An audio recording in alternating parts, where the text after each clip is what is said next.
Yine ictimai tarmoqni kuzatib boruvchilar saat 1:52'de mana hasharchilar kelib, mana hasharchilar remont qilib, sektor rahbarlar mutasaddilar ina mana o'rganinglar. Mana shu odamlar hasharchilardan. Iloyim umrlar uzoq bo'lsin. Og'alar. Ina sektor rahbarlar mutasaddilar ina. Sizlar etmay ishni ina uch xalq etib ketdi ina. Uch xalqam rahmat. Yo'llaringizni o'tib mana. Rahmat. Boyaq yo'ldan o'tib keldik. Sektor rahbarlari mutasaddilar ina sizlar etmay ishlarni bo'laydi. Boyatni mahalladan gelip Katırıp hala geç adamı. Maşın isimden bak. Qani. Bana ne? Aytmaydi bular. Aytib ber. Aynen aytadi. Bana ayt. Aytib qadrs son lazım. Mana. Sizlar reklamat qiling. Oh canina, ina.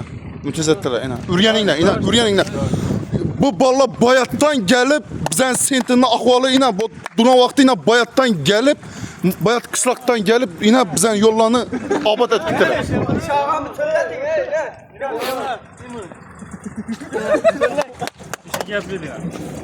Bize Allah razı olsun. Allah razı olsun sıradan. Evet dua kılıp koysanız Kilometre. Boldu rahmet. Şimdi sektör rahbarı mutasaddilara taşak koyamız. Ağala adüşi rahmet sıradan. İna, yürüyünler. İna. Yürüyünler ina.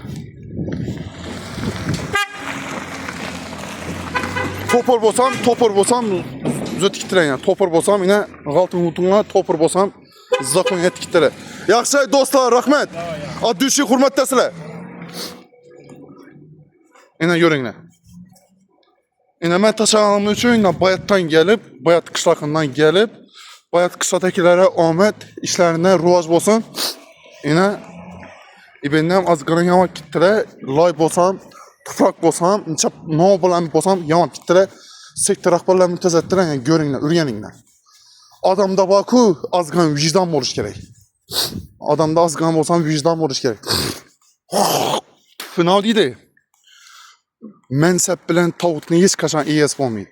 Mansab bilan tavutni hech qachon egasi bo'lmaydi. Ina ko'ringlar. Ina ahvol. Ina Allohga shukr o'tildi. Ajoyib addushi zo'r.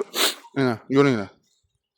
Gap bo'lishi mumkin emas. Ina bayatdan gelip, bayat qishlog'idan gelip, ina ushullara ina xomiychilik aytibmi, bir bor aytib, ina zo'tib berib, hamma endi addushi aytib, zo'qoniyat zo'tib berib ketdilar ina.